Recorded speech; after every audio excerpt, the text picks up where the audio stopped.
In the days of the ancient Israelites, during the reign of King Saul, the nation of Israel found itself locked in a bitter conflict with the Philistines, a powerful seafaring people who had long been a thorn in Israel's side.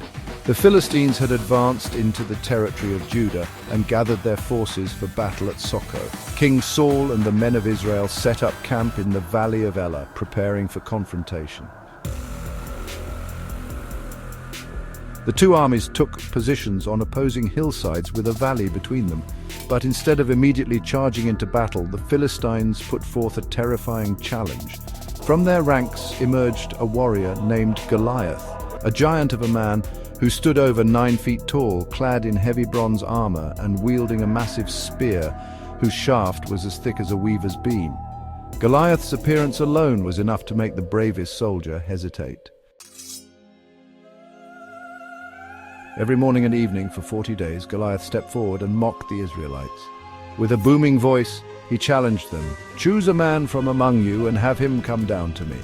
If he is able to fight and kill me, we will become your subjects. But if I overcome him and kill him, you will become our subjects and serve us." This was not just a fight, it was symbolic warfare. Whoever won would claim victory for their nation, and the fate of thousands would hang in the balance. Fear gripped the Israelite camp. No one dared face Goliath. Even Saul, Israel's tallest and most battle-hardened warrior, remained in his tent, hoping for a miracle. Day after day, Goliath's taunts eroded their morale.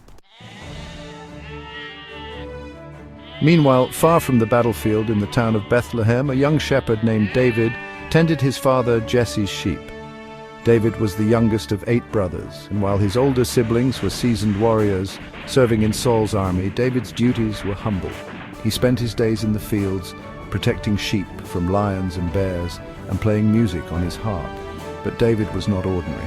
He was courageous, deeply faithful, and had a heart that sought after God. One day, Jesse sent David to the battlefield with food for his older brothers and a report on how they were faring.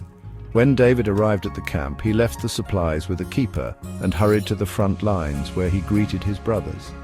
As he spoke with them, Goliath appeared once again to deliver his daily challenge. David heard the giant's words and watched the soldiers retreat in fear. David was stunned, not by Goliath's size, but by the Israelites' reaction. Who is this uncircumcised Philistine that he should defy the armies of the living God? He asked. His brothers scoffed at him, accusing him of arrogance and curiosity, but David was undeterred. He began to ask around, and soon his boldness reached the ears of King Saul.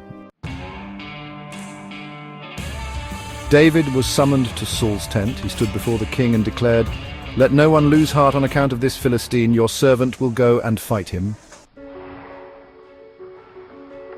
Saul looked at the young shepherd with skepticism.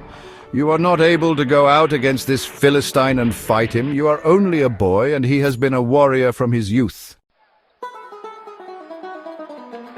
But David spoke with conviction. "I have kept my father's sheep. When a lion or a bear came and carried off a sheep, I went after it, struck it, and rescued the sheep from its mouth. This Philistine will be like one of them because he has defied the armies of the living God. The Lord who delivered me from the paw of the lion and the bear will deliver me from the hand of this Philistine." Saul, persuaded by the young man's faith and courage, agreed. He offered David his own armor, but when David tried it on, he found it cumbersome. "I cannot go in these," he said, removing them.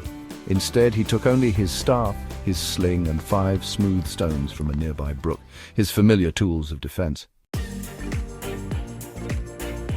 Armed with nothing more than faith and a sling, David approached Goliath. The giant saw him coming and laughed. "Am I a dog that you come at me with sticks?" he bellowed. "Come here and I'll give your flesh to the birds and the wild animals." But David did not flinch. He answered, "You come against me with sword and spear and javelin, but I come against you in the name of the Lord Almighty. This day the Lord will deliver you into my hands, and I will strike you down. All those gathered here will know that it is not by sword or spear that the Lord saves, for the battle is the Lord's." As Goliath moved forward to attack, David ran quickly toward the battle line. He reached into his bag, pulled out a stone, placed it in his sling, and hurled it with all his might. The stone struck Goliath squarely in the forehead. The giant staggered, then fell face down to the ground. David ran up, took Goliath's own sword, and killed him. He then cut off his head to show the victory was complete. The Philistines, seeing their champion dead, turned and fled in panic. The Israelites surged forward with a renewed spirit, chasing them back to the gates of their cities. The day ended with Israel victorious and David hailed as a hero. David took Goliath's head to Jerusalem and kept his armor as a trophy. Saul, intrigued by this bold young man, brought him into his court. Though David had entered the battlefield as a simple shepherd, he emerged a warrior, and the beginning of a journey that would lead him to become Israel's greatest king.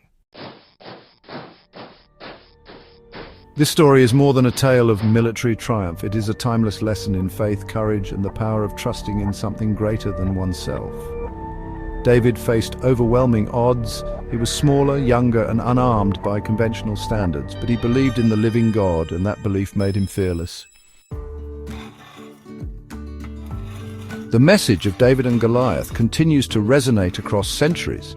It reminds us that the battles we face, whether they are physical, emotional, or spiritual, can be overcome not by strength alone, but through faith, determination, and the willingness to stand up even when others flee.